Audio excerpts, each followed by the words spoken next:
If you enjoy what we do, please support the channel by giving the video a like.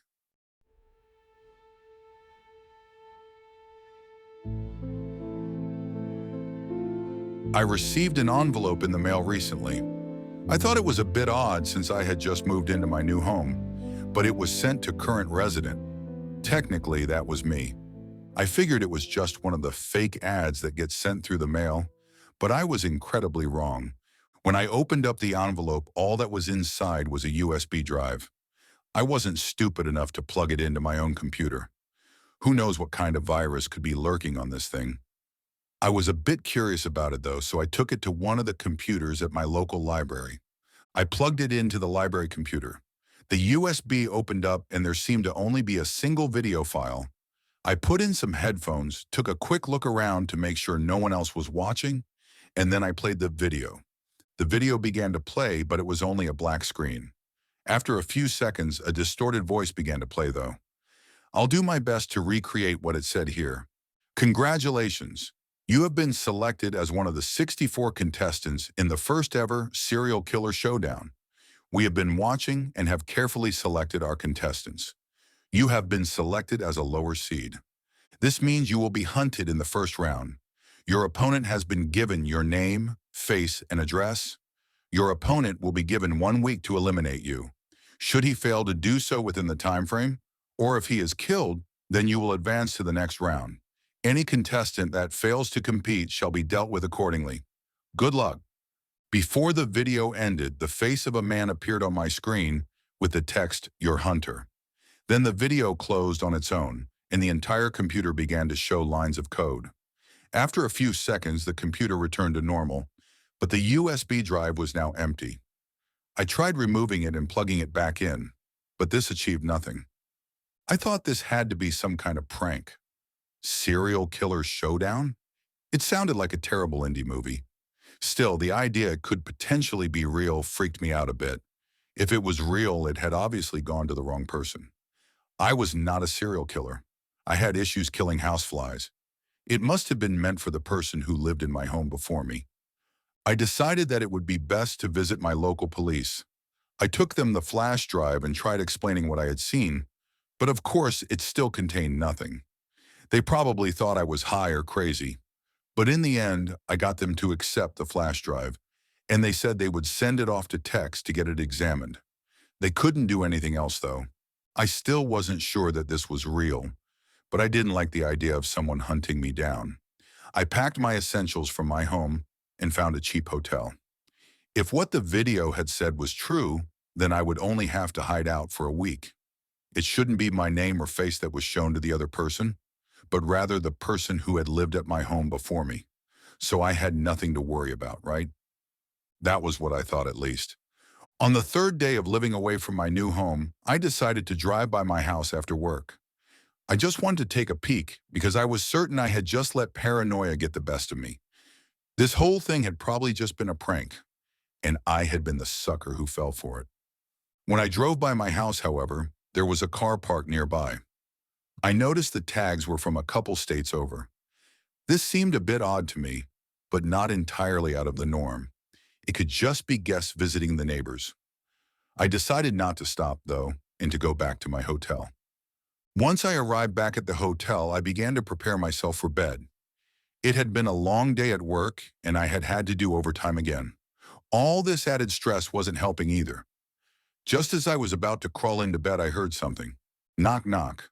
There was someone at the door. This was definitely strange. It was not the time of day that room service would be here, and I had not ordered anything. Hello? Who's there? I yelled at the door. No response. I walked up to the door and looked through the peephole. There was no one on the other side. I opened the door and peeked out in the hallway. It was likewise empty. I shut and locked the door, making sure I placed the deadbolt on. Was this whole situation driving me crazy? I went back to my uncomfortable hotel bed. Despite how anxious I was, I still managed to fall asleep quite quickly. I had been exhausted. I was woken up in the middle of the night, however. I looked over to the hotel clock. It read 2:20 a.m. I wasn't exactly sure why I was awake, but I had to use the bathroom. So I got out of bed and decided to do so. I had just made it in the bathroom door when I began to hear noises from the front door. On instinct, I quickly swung the bathroom door shut and locked it. Just as I did so, I heard the main door click open. I heard the door catch on the deadbolt, but only for a second. Next, I heard the snapping of metal as the deadbolt was broken.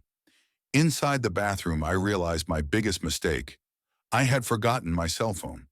I wasn't sure how much good screaming would do me. This hotel was cheap, as I had mentioned, and I hadn't ever seen any other guests. The kind of people that stayed here most likely wouldn't flinch if they heard someone scream. I began to scour the bathroom for some type of weapon. There really wasn't much. I turned on the coffee maker all the way up and poured some water inside. Then I armed myself with a plunger I had found in the corner. I guess the intruder hadn't immediately realized that I had hid in the bathroom because he seemed to walk into the hotel bedroom first. I thought about making a run for it then, but my wallet, keys, and phone were all in the bedroom. Not to mention I wasn't in the greatest part of my city, and it was the middle of the night. I was a cornered animal. After spending a few minutes in the bedroom, I heard the intruder's footsteps come back towards the front of the room and closer to me. Eventually, he paused directly in front of the bathroom door. Knock, knock. Listen, I don't know who you are, but you have the wrong guy, I shouted at the door. My pleas fell on deaf ears, though. I heard the man take a few steps back, and then he began to ram the door. It didn't entirely break the first strike, which was surprising seeing how shitty this hotel was. I knew the door most likely wouldn't withstand the second strike, though, so I began to ready myself. I took a deep breath as I heard the man take a few steps back again. The stranger barreled through the door this time. As he did, I doused him in the now boiling hot water from the coffee pot. My aim had never been better as it splashed directly on his face. He immediately recoiled. I took this opportunity to swing with all my might with the plunger. The first strike only made him fall to his knees, but the next few got the job done. I didn't kill him, but he was certainly going to have a huge headache when he awoke. I called 911, and they came to pick him up. I was brought back with them for questioning. Once again, I explained to them about the flash drive, and once again, they thought I was crazy. Considering the events, they took my story a bit more seriously, but in the end, they didn't seem entirely convinced. The man who had attacked me had been from a few states over. This raised some red flags with the police. He didn't have a previous record, though. They would have to look more into him in order to find a motive. After a few hours of seemingly pointless questions, they released me. I had just hoped that his whole thing was over. I was given my things from the hotel room, and I decided to just go back to my home. The man chasing me was apprehended now, so I shouldn't have anything to worry about. Just as I walked through my front door, I heard an odd ring come from my phone. I hadn't remembered setting that sound to anyone. In fact, I had never heard that ringtone before. I pulled out my phone to see I had one new message from a name that was just a random assortment of numbers and letters. This is what it said: "Your opponent has failed their task. Welcome to round 2. I never expected to be involved in a tournament for serial killers, but here I was in round 2. Even though I had made it here, I still hadn't killed anyone. Yet 2 weeks after the first round had concluded, I received my second envelope. I thought about taking the envelope directly to the police, but I had to be sure. I opened it up, and once again it contained a flash drive. That wasn't all it contained this time, though. No, it also contained a smaller envelope with the word motivation written on it. I couldn't stop myself from opening it, but I really wish I hadn't. Inside the envelope was a single photograph. It was a picture of my parents, but it wasn't any normal picture of them. They were tied to chairs with gags in their mouths. Placed between them was a digital clock showing the date and time. If the clock was to be believed, then this photograph had only been taken 1 day prior to me receiving it. There was a message on the back of the photo. This is what it read: "No more assists from the police. Good luck." Of course, I tried to call my parents, but it was no use. No matter how many times I called, they couldn't answer. After a few attempts, I realized I was wasting time. I picked up the USB and didn't hesitate to put it in my personal computer. Once again, I was greeted with a black screen and a distorted voice. I'll do my best to recreate it again. Hello again. We'd like to start by congratulating all 31 competitors who made it to round 2. Unfortunately, we did lose one potential contestant to a stunning double kill. Competitor number 13 was the quickest to eliminate their target in a time of 36 hours, 22 minutes. As a reward, they will be given the unexpected bye this round. The rest of you shall have your roles reversed this round. Any conflicts have been settled by a coin toss. We are also upping the stakes this round. Only deaths will be accepted for advancement. If a hunter fails to eliminate their target in the time frame, then their location shall be exposed to their opponent. If this still fails to produce results, then we will send in our own hunters, and both contestants shall unfortunately be disqualified. The theme of this round will be blood. Whoever has the bloodiest finish will receive a bonus going into the next round. Good luck. You are a hunter this round. This means you will be tasked with pushing the action against your opponent, but as you know, they will fight back. You have been given a 12-hour head start in order to make travel plans. You have 1 week to eliminate your target. We hope that we have provided you with adequate motivation to perform this task. You will have 30 seconds to copy the information about to be shown on the screen.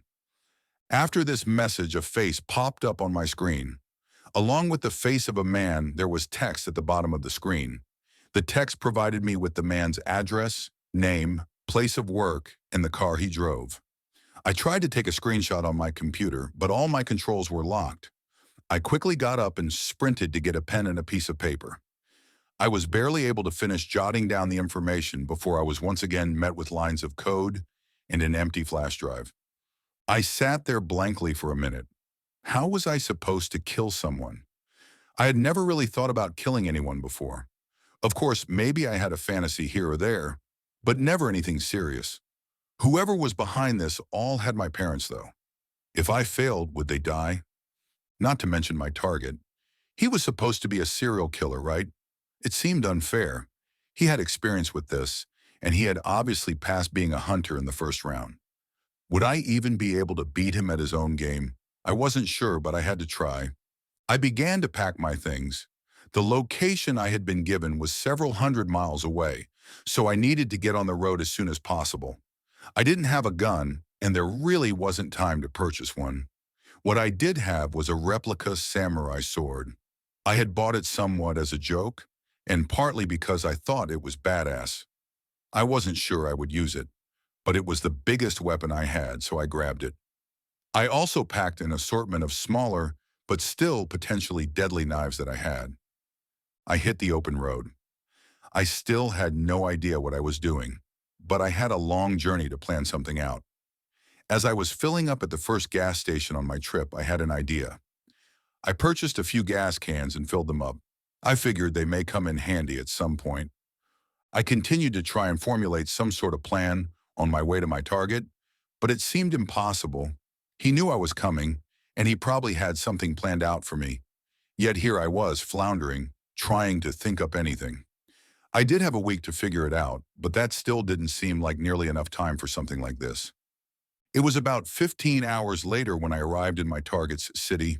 I had been slowed down a bit by traffic, but otherwise the trip had been fine. It was the middle of the night and I was exhausted, but I decided to drive by my target's home first. I just wanted an idea of what I was up against. I followed my GPS to the address I had been given. I was led to a 2-story home in the middle of a neighborhood. Nothing really stuck out about the home, but the vehicle in front did also match the information I was given. The house did seem a bit large for a single person. Did he have a family? I didn't linger on the thought. I drove a decent distance away to a hotel and crashed. I woke up around 1 p.m.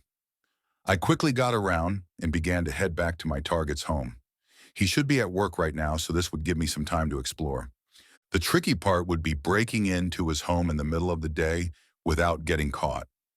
Luckily, there was an alleyway behind the home. He had a large fence surrounding his backyard, so it shouldn't be too challenging at all. I donned a large hoodie and a mask. It would certainly make me stand out more if I was seen, but I would rather risk that than being identified.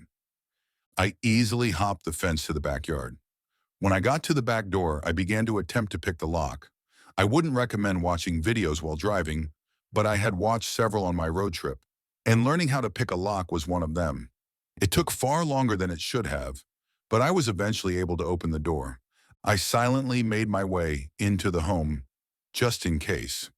It wasn't necessary, though. I was alone.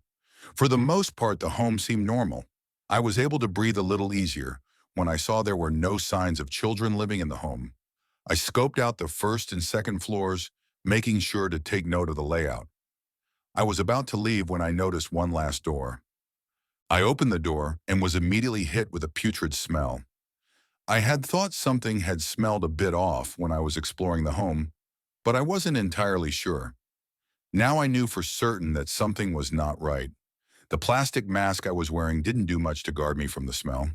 The door led downwards to a basement. I absolutely did not want to go down there, but I knew I had to.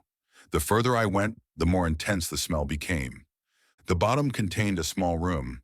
There wasn't much to the room, but in one of the corners there was a large freezer. I knew immediately the freezer was the source of the smell. I approached it knowing what I would find inside. I braced myself before opening the freezer. After a deep breath, I opened it to see what it contained. If you guessed it was a body, you guessed correctly. It was a girl, mid-30s. She was well into the process of decomposing, but I'm sure the freezer had slowed it down somewhat. Was this his previous target? My thoughts were cut short as I heard something. I turned and looked into the opposite corner to see what had made the noise.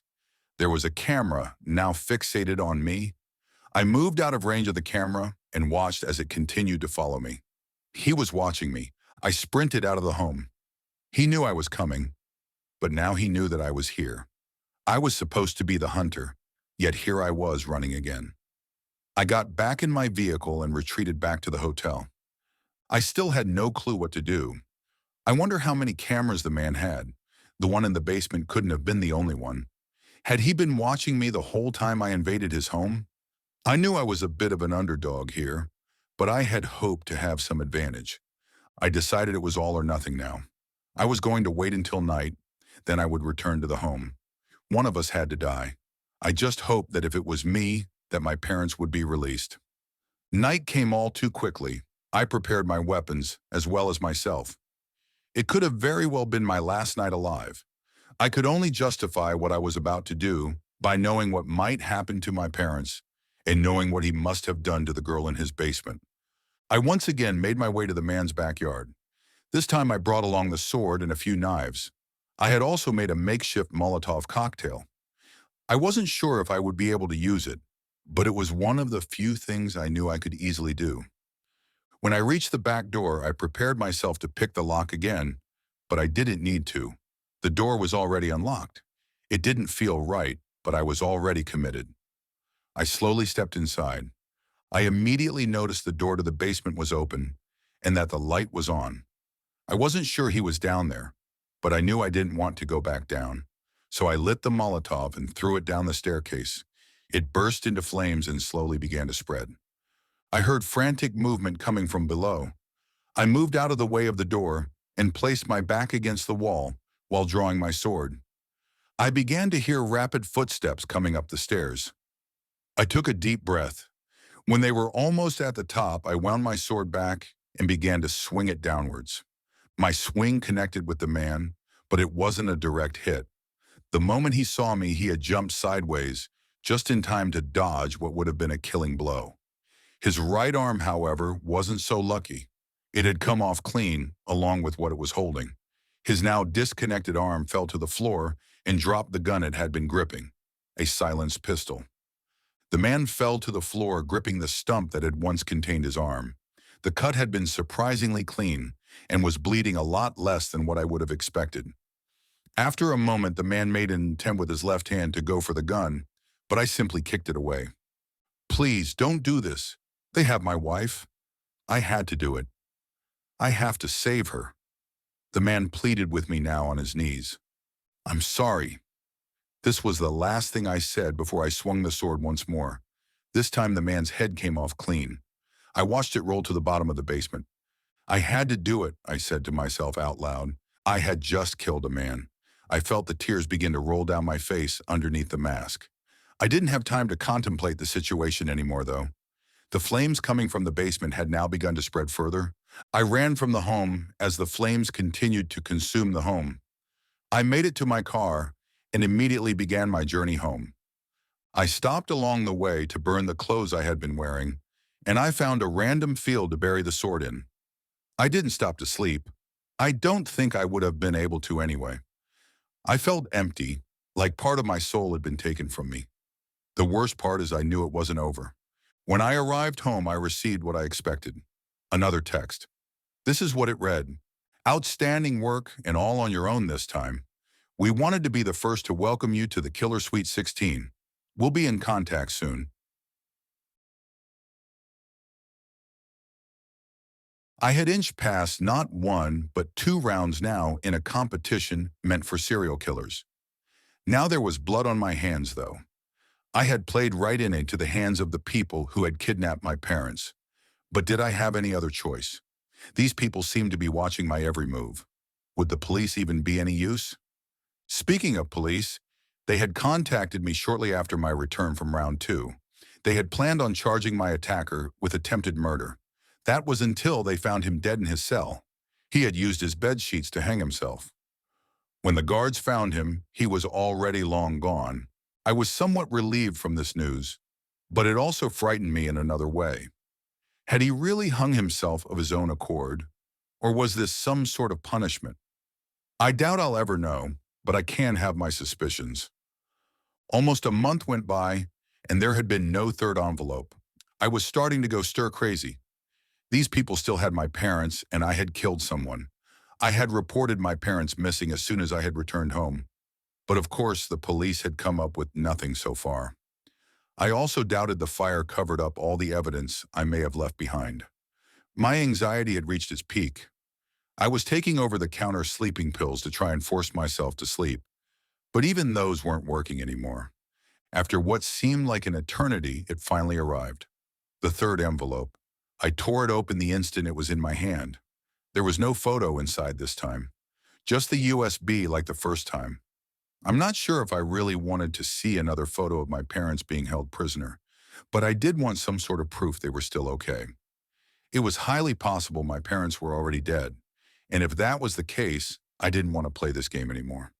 I placed the flash drive in my PC once again. This time I decided to try something. I wasn't sure what it would accomplish exactly, but I wanted to try. I pulled out my phone and hit record. I clicked on the single video file and it began. Congratulations to everyone once again. We are down to our final 16 competitors. Going forward, there will no longer be hunters and hunted. Each round will pose a new challenge. For this round, each of you will be given an address. Once this video has concluded, you will have 24 hours to reach the address. And once there, you will receive further instructions. No outside weapons will be allowed this round. We will be watching. As for the blood bonus, competitor number 47 eliminated their opponent by inflicting so many minor cuts that they eventually bled out entirely. We have to admit we were quite impressed. They will receive their bonus at their marked location. For the rest of you, good luck.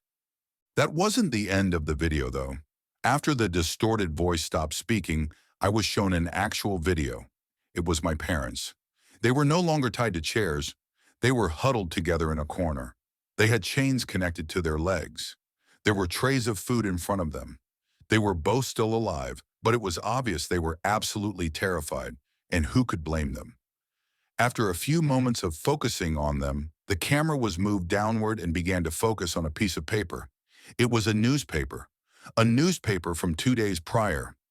This gave me some hope, and perhaps that's exactly why they showed it to me. The video then abruptly ended, and once again the file deleted itself. I stopped the recording on my phone.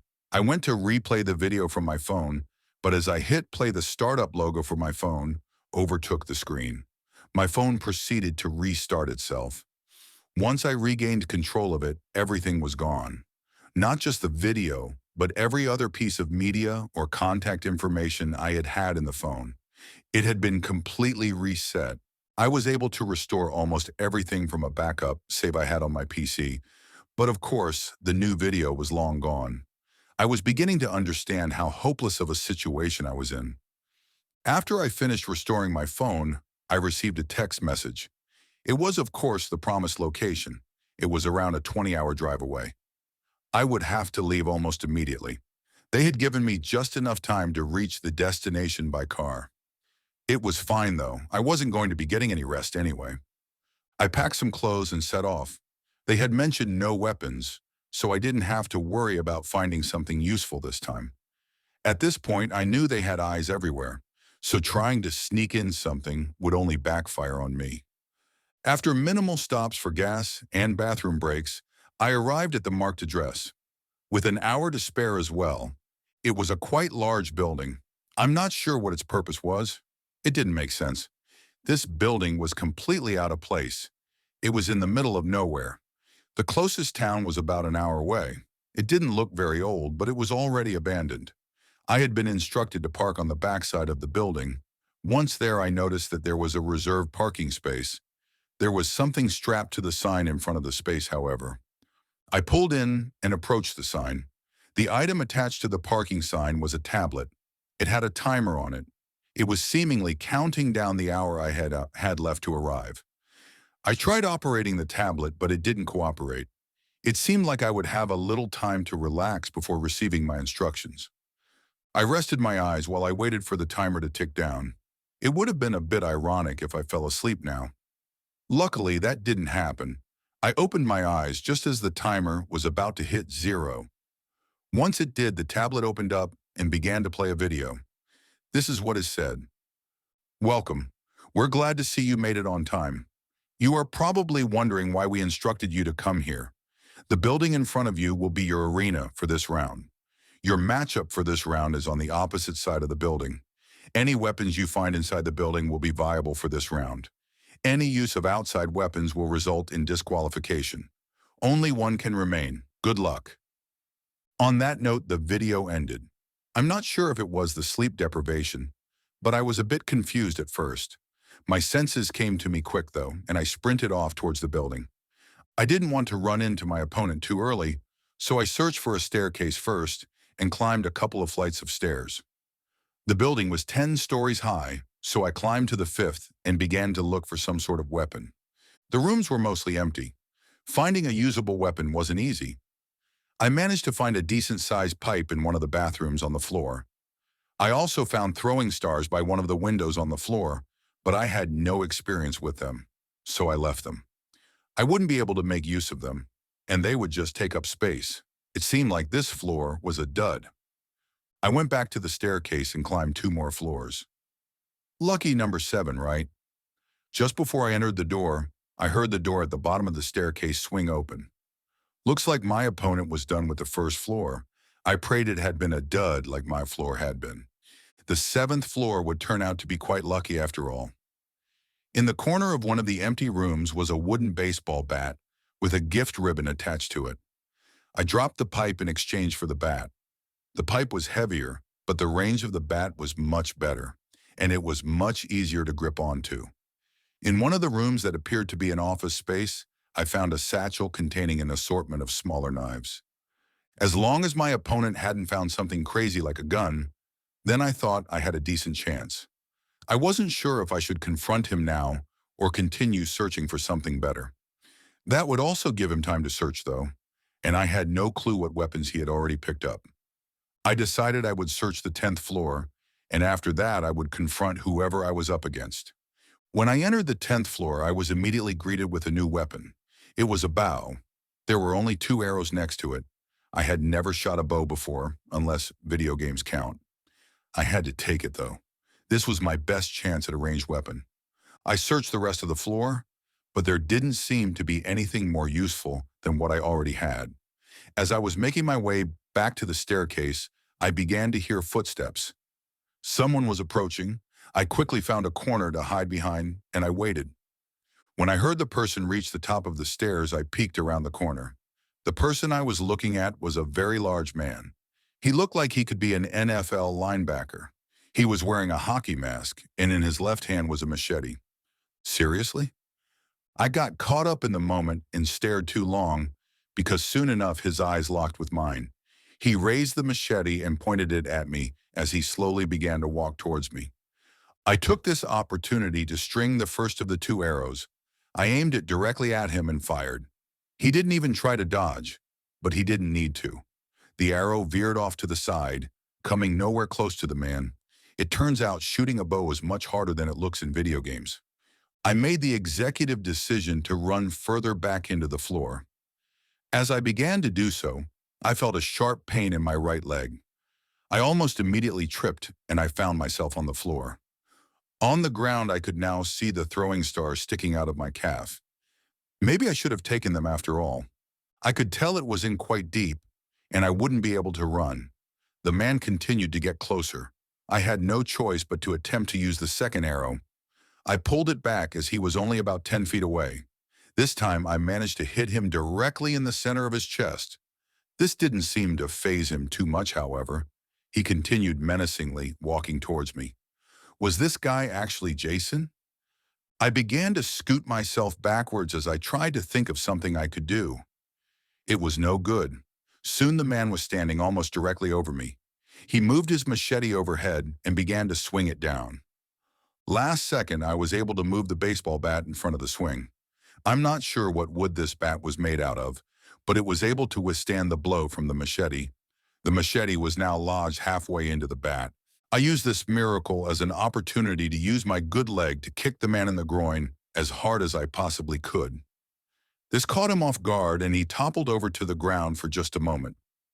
That was all I needed. I jumped on his back like a wild animal as I pulled one of the knives from my satchel.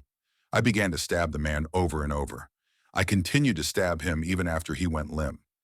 It wasn't until I noticed the blade had become dull that I finally stopped. I rolled over and took a good look at my leg. The star was even deeper than I first thought. I bit down on my shirt as I slowly began to pull it out. It was the most painful experience I've ever had. Once the start came out, my leg began to spew blood. I cut off part of my shirt and used it to hold together the wound on my leg. It would have to do for now. I would have to stitch it up later myself. I painfully limped my way down 10 flights of stairs back to my car. When I got back in my vehicle, the tablet I had been given was now flashing. I opened it to find my victory message. That was a close call, but you managed to pull it off. We're excited to welcome you to round 4.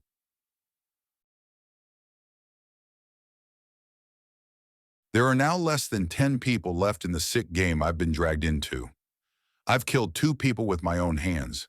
I just barely scraped past the last round. I really shouldn't be alive, but somehow I still am. I had to stitch together my leg on my own.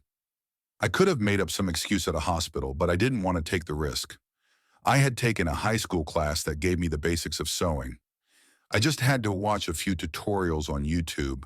And a few bottles of liquor later, my leg was as good as new. I just have to hope it doesn't get infected.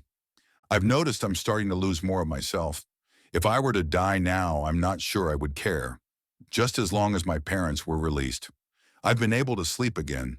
I expected night terrors, but I haven't experienced them yet. I quit my job. I couldn't keep making up excuses for why I was missing. Despite this, money has still been flowing into my bank account. I can guess where it's coming from. It's just enough to pay my bills and feed myself.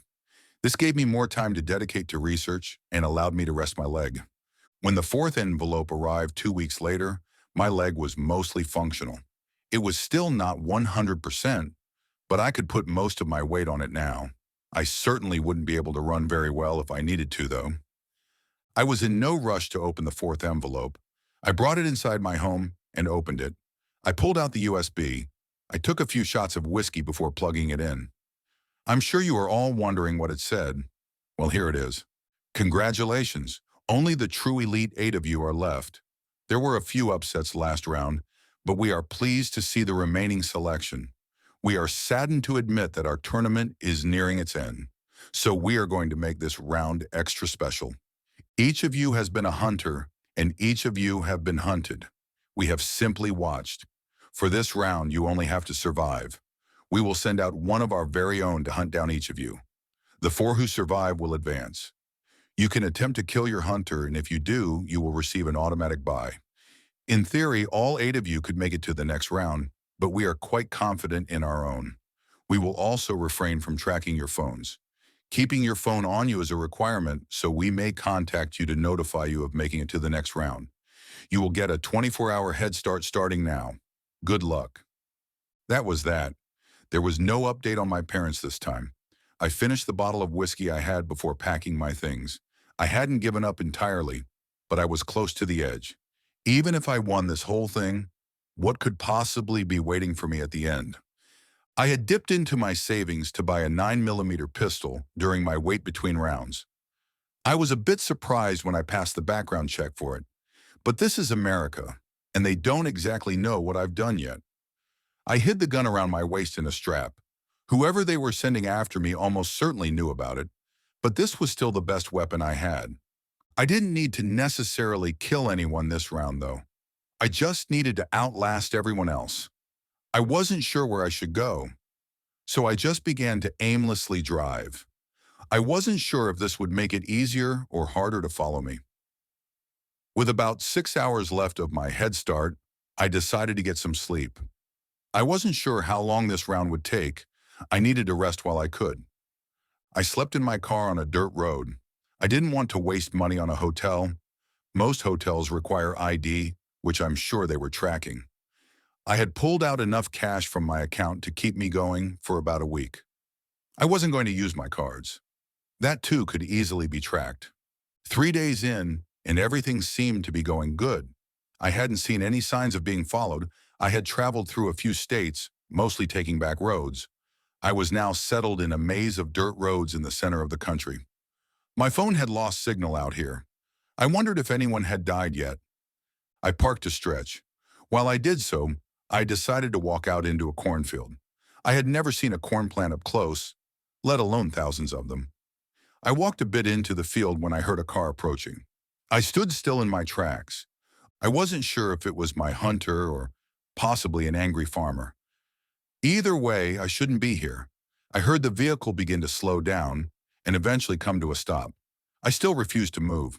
They could guess that I was in the field, but they wouldn't know exactly where. I heard a door open and feet crunching against the dirt. Footsteps were next, but not towards me.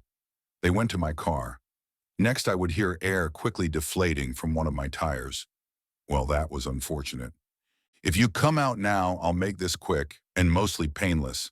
Make me chase you, and it will be much worse. You're quite unlucky, though. 3 of the others are already dead. Once I finish here, we'll be able to start the next round, a voice said. It was distinctly male, but I couldn't recognize it. I still chose to not move. Well, I did slowly move my hand towards my gun, but that was it. I grasped it in my hand and turned off the safety. A few minutes rolled by as the standoff continued. Have it your way. I almost feel bad for the farmer. I'm going to use one of your own techniques against you. He said this briefly before I heard a crash of glass to my side. I stood there for a few more moments before I saw the first signs of fire approaching me. I had 2 options. Let myself be consumed by the fire or sprint out of the cornfield. As tempting as death sounded, I wasn't quite ready for it yet. I would at least put up a fight. I did my best to sprint out of the field back towards where my car had been, gun in hand. I knew I was making a lot of noise, and my bad leg wasn't exactly cooperating with me, but it didn't matter at this point. When I emerged from the cornfield, I raised my gun and pointed it at no one. I saw no one as the world faded to black. I woke up. The room was dark. My first thought was, am I dead? I tried to move any of my limbs, but I was unable to. Is this hell? Well, if it was, at least I would be free in a way. My hopes were shortly crushed, though, as light soon flooded the room. I could now see I was lying on my stomach. I must have been tied up because I couldn't move. Looking up, I saw in front of me was an average-sized man. He was wearing a plain white mask. It only exposed his bright blue eyes. As colorful as they were, there was something menacing behind them. I told you I would have given you an easy death, but here we are. Now I'm going to have a little bit of fun. Even through the mask, I could tell the man was smiling. He hadn't wanted me to just give myself up. This was exactly what he wanted. He pulled out a knife and began to circle me, eyeing me up and down. After a few moments, he seemed to have decided what he was going to do. He approached me and placed his knee on my back. I could sense as he delicately cut off the legs to my pants. Next, I felt as he grabbed hold of my previously injured leg. Then I began to scream in pain as I felt the blade pierce my skin. He didn't stop there either. He continued to slice downwards, even further than the previous wound had been. I knew my screaming was giving him satisfaction, but the pain was so excruciating that I couldn't help it. Once he finally felt satisfied, he removed the blade. As my screams began to die down, I could now hear a new sound. Laughter. This man was laughing at me while he tortured me. He removed his knee from my back and proceeded to kick me to flip me onto my back. I'm pretty sure he cracked a rib or two in the process. Now on my back, I watched as he brought the now bloody blade up to my face. He used this opportunity to wipe some of my blood onto my lips and under my nose. What next? Do you have any suggestions? He said mockingly while playing with the blade. Oh, I just got the best idea. I already took one of your ideas. Why not try another? He exclaimed. I wasn't sure what he meant at first. I would understand the horror he had in store for me shortly, though. He again kicked me to flip me over. The momentum wasn't enough to flip me from off my back, though, so he pushed me over himself. The blade now dug into my upper arm. He slowly began to bring it back and forth in a sawing motion. He intended to slowly cut off my arm. I once again began to scream as the pain was simply too much. This only lasted a few seconds, though, as a new sound entered the room. It was a phone ringing. The man halted his removal of my arm and immediately went to answer the phone. Hello? He answered. He proceeded to listen to whoever was on the other line for a few moments. I couldn't make out what they were saying, but it must have been someone important for him to stop his fun. Understood. This was the only other word he said before hanging up the phone. He once again approached me with the knife. He didn't continue cutting into my arm, though. Instead, he freed the restraints on my hands. It's your lucky day. I took a bit too much time playing with you. Another contestant was killed. You'll want to close that wound on your leg as soon as possible, though. There should be some supplies in the bathroom. Your things are in your car outside. You'll need to change the back tire. Welcome to the Final Four. He said this as he walked away. It was obvious he wasn't happy that he didn't get to finish, but whoever was in charge must be even scarier than this guy. He then left me alone. Even though my hands were free, I was in so much pain that it took me about 30 seconds to even move. Removing the restraints on my legs was an intense struggle. The new wound on my leg was bleeding profusely. I wasn't able to stand even once I removed the rope tying my feet together. I crawled to the bathroom where I was able to find a first aid kit. For whatever reason, there was also a container of Gorilla Glue in one of the cabinets. Once I had managed to clean away most of the blood, I managed to glue the wound on my leg shut. I wasn't convinced it would stay together, but it would have to work until I could stitch it up later. My shoulder wasn't as bad. I wrapped it in gauze and bandaged it. I managed to stand myself up despite everything. I had to hop out to my car, though. Changing a tire under normal circumstances wouldn't have been a problem for me, but with one leg and potentially broken ribs, it was a nightmare. I was able to push through the pain. Despite everything, I was still alive. I wasn't going to let a flat tire be the death of me. After at least an hour of struggling with it, I managed to put on the spare. As I began the drive home, I couldn't help but hope there was a long break before round 5. 4. 4 is the number of people left alive in this game. 4 is also the number of rounds I have somehow survived to this point. I really don't think I was meant to live this long, but one way or another, I am still here. I had a lot of questions after the last round. Mainly, how was I found? Whoever was behind all this claimed they weren't tracking my phone. So how was it possible that I was found in the middle of nowhere? Even I hadn't known where I was. I had taken every step possible to not be found. Yet after only 3 days, I was tracked down. It was only by pure luck that I had survived long enough to make it the Final Four. After I returned, I was able to properly address my injuries. I knew they still had my parents, but I hoped there would be at least a few weeks before the next round. I wouldn't stand a chance if my injuries, most importantly my leg, didn't have a chance to heal somewhat. While I was scoping out my body for all my wounds, I noticed something. There was a small scar near the center of my neck. It was almost in a blind spot. If I hadn't been thoroughly checking myself, I may have never noticed it. I never remembered having this scar before, though. It was already pink, as if it had been there for a while. I felt the spot with my hand, and I could swear I felt a lump under the skin. My paranoia had been peaked since the start of this tournament. I couldn't just let this slide. I grabbed the sharpest blade I had and began to dig into my neck. I was careful not to make the wound too large.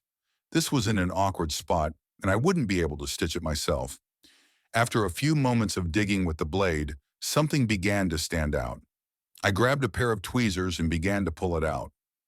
Once I was able to detach the item from under my skin, I could clearly see what it was. It was a small chip. How long had this been inside me? I couldn't think of a time that this could have possibly been implanted, other than when I had been unconscious with my torturer. This wound had already healed long ago, though, so it couldn't have possibly been that recent. The only time I had ever been put under for surgery was when I had my tonsils removed, but that was when I was around 10 years old. I knew now how I had been tracked. They technically didn't lie when they said they wouldn't track our phones.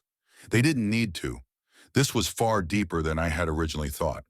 Who were these people? Before the last round, I had almost given up, but now I had a new sense of life within me. Perhaps being on death's door can do that to a person. Not to mention, if my parents were still alive, they were relying on me. I had survived 4 rounds. I only needed to make it 2 more. Luckily, I was given a little time to heal up slightly before the next round. It took 2 weeks for the envelope to arrive. I was mostly mobile at this point. My walk still had a bit of a limp, but other than that, I was functional. I'll just jump right into what the USB told me this time. You have all done well to make it this far. We had a blast in the last round, but this round we will hand the action back over to you. We are quite pleased with our final 4. It is even a perfect split, with 2 males and 2 females making it to the top 4. This split gave us the perfect idea for this round. We're going to do an old-fashioned boys versus girls showdown. We will send you a location to meet up with your partner. From there, you will attempt to eliminate the other team. The 2 who survive will make it to the championship round. The 2 survivors will be asked to separate before the official commencement of the final round. We would hate to have to disqualify a competitor at the end of our tournament. Good luck. Great. It seemed I would be forced into teaming up with another killer. This could make things easier, but it could also be far more dangerous. I had only killed 2 people to this point, so technically I still didn't qualify as a serial killer. I couldn't say the same about my potential partner, however. Once I received the location, I set out immediately. My gun was the only weapon I took. The quicker this was over, the better. I wasn't going to try and overthink things at this point. The rendezvous destination was a gas station in a small town. It wasn't a normal small town, though. This was a ghost town. There wasn't another living person in sight. Well, until my partner finally arrived, that is. I was a bit anxious when I saw a large pickup truck pull into the gas station and park next to me. I kept my hand on my gun as a tall, slim man hopped out of the truck. After a moment, I too stepped out of my vehicle. Listen, I dislike this as much as you. I'm only here because they told me so. All we're up against is 2 girls. It shouldn't be a problem. Just let me handle it, and you can run away at the end. Just get in that truck and watch like a good boy, okay? This is what the man had to say to me. I didn't feel like arguing, so I simply got in the passenger seat of his truck. If he wanted to take this on by himself, then that was fine by me. The less bloody my hands were, the better. I didn't feel like conversation, and it seemed he was much the same. We sat in the truck a few minutes before receiving a text message at the exact same time. This is what it read. We see you have all met your partners. Fantastic. Your opposition for this round is located somewhere else in this town. Use whatever means necessary to eliminate them. We look forward to seeing who survives. That was it, and we were off. The truck we were in was quite large, and of course it was also loud. I'm sure our opponents could already hear us, which wasn't ideal. I can't imagine they would have a bigger vehicle though, so I guess there were pros and cons. My partner began to speed through the town, looking for any signs of life. Our opponents were doing a good job of hiding though. Although the town wasn't huge, so we would almost certainly find them eventually. Eventually, I spotted them. There was an SUV speeding in the opposite direction of us a few streets over. I pointed this out to my partner. He simply grunted and took off after them. After a few minutes, we were in a full-blown chase. They had a bit of a lead on us, but the horsepower of the truck was much superior to the SUV, and we were slowly gaining on them. The SUV did have the advantage when it came to turns, so they were able to take odd patterns in order to maintain some distance. We were still slowly inching closer, however. Once we got close enough, I watched as the female passenger pushed herself halfway out of her window and began to point something at us. I ducked almost immediately after realizing it was a gun. She began to take fire. "You pussy, why are you ducking? She's a girl, she probably couldn't hit us standing still. You're going to want to brace yourself in a second." My partner said this as I began to hear several shots bounce off the vehicle. Next, I was thrown around on the floor of the truck as we made impact. After regaining my senses, I looked up to now see what had happened. The SUV was now flipped over on the ground. I watched as the passenger of the vehicle managed to crawl out and began to limp their way behind one of the nearby buildings. It seems she had lost her gun in the crash. "Aren't you going to chase her?" I asked my partner. "We don't need to yet. She won't make it far. I want to have a bit of fun with this one first." Before I could ask what he meant by this, he jumped out of the truck and approached the driver door of the flipped car. He pulled a half-dead woman out of the car and sat on top of her. I jumped out of the truck to get a closer look. "What are you doing?" I once again questioned my partner. "What does it look like I'm doing? I told you I was going to have a bit of fun first. Just get back in the truck and wait for me," he replied. He began to tear the woman's clothing off. Now up close, I was certain she was still alive, but there was nothing she could do about this situation. I knew what was about to happen, and I wasn't okay with it. Before my partner had the woman fully undressed, I removed my gun and put a bullet through his skull. The woman looked surprised at first and then a bit relieved as she saw the man fall off of her. She shouldn't have been relieved, though. It wasn't over. There were still 3 of us alive. I aimed the gun at her this time and pulled the trigger once again. I guess I had saved her in one way, but I still had a tournament to win. The message had technically said that the 2 survivors would be in the finals. It hadn't said that the 2 survivors had to be on the same team. I could have cared less about the 2 dead bodies in front of me. I just hoped that I wouldn't be punished for my actions. I took my dead partner's truck back to my vehicle. Once I got back in my own car, I received a message. It was short and simple. "Welcome to the championship round. The finish line is within my sight. Only one other person stands between me and the end. I have now killed 4 people to get here. I may not have been a serial killer to start, but now I am by definition. Even if I win, there's no going back to a normal life after this." I'm sure that's exactly what the organizers of this tournament wanted. There would be no break between round 5 and 6. After I received my congratulatory message for surviving round 5, I almost immediately received another message. This is what it read. "The championship round begins now. You will be sent a new location. Travel there immediately. Upon arrival, please enter the building. Your phone will grant you access. We look forward to seeing you soon." This was odd. There had always been breaks between the rounds. I didn't have a problem with this, though. The sooner this was all over, the better. I couldn't help but wonder what would be in store for me. The new location was only a few hours away, so I wouldn't have to wonder for long about what would be next. My opponent had been clearly injured the crash, so I had a bit of an advantage there, although my legs still wasn't at full capacity either. On the way to the final location, I was slowed down by a road crew. It was strange because they didn't seem to be working on anything. There were no other cars other than me waiting either. My progress was halted for about half of an hour before they finally let me proceed. It wasn't a huge deal, but my anxiousness made this stand out. Eventually, I did make it to the destination. It looked to be a storage-type building. I pulled up and approached the door. There was a slot next to the door that was exactly the size of my phone. So I placed my phone into it and the door opened. My phone seemed to have been taken by the mechanism, though. Fantastic. I took a deep breath and stepped inside. What the fuck? I couldn't help but let these words slip out of my mouth as I stepped inside the building. In front of me was a table, and on that table there was a woman. She was strapped firmly to the table. There was another table next to her holding all kinds of tools and blades. I hadn't gotten a good look at her before, but I was pretty sure this had been the woman who had escaped from the crash. She still had fresh wounds. This added to my theory, but why was she here like this? What is going on? I asked seemingly no one. A voice from an intercom above began to blare. Welcome. We are pleased to see you have arrived. This is the championship round. The person in front of you is your opponent. She has accepted a deal to sacrifice herself in order to guarantee the safe release of her children. We will now offer you a deal as well. You can take her place on the table. We will not only guarantee the safety of your parents, but the woman in front of you will also be freed and be allowed to return to her children. Your other option is to claim victory now. You cannot just kill the woman, however. We expect to be entertained.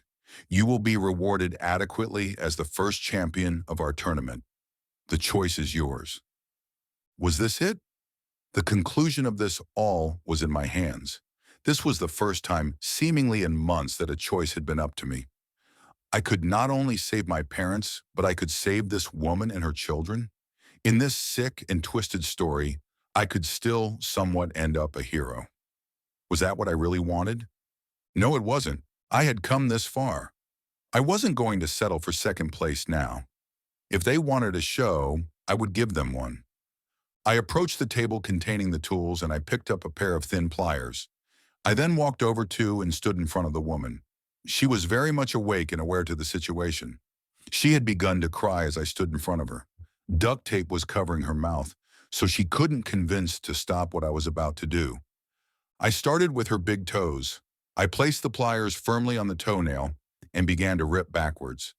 After the first had been removed, I then moved on the second. The smaller toenails were harder to grab, so some extra skin came off with them. After I had finished her pedicure, I put the pliers down and went to decide what I would do next. After some debate, I picked up a hammer. I examined her body for a moment. I pulled back the hammer and swung it downwards onto her right kneecap. I could feel the impact shatter the bones. The woman was really screaming now beneath the duct tape. I'm sure she would be begging me to stop if she could, but she couldn't. I swung the hammer once more on the other knee with more force this time. I let the hammer drop to the floor as I went back to the tools. I noticed there was a set of matches and a fire extinguisher nearby. This gave me an idea. I used a match to light the bottom of the woman's hair on fire. I watched as the flames quickly consumed their way to the base of the woman's head. I let it burn for a few moments before putting it out. Next, I spotted a package containing several needles. I've always heard great things about acupuncture. It was time to test it out.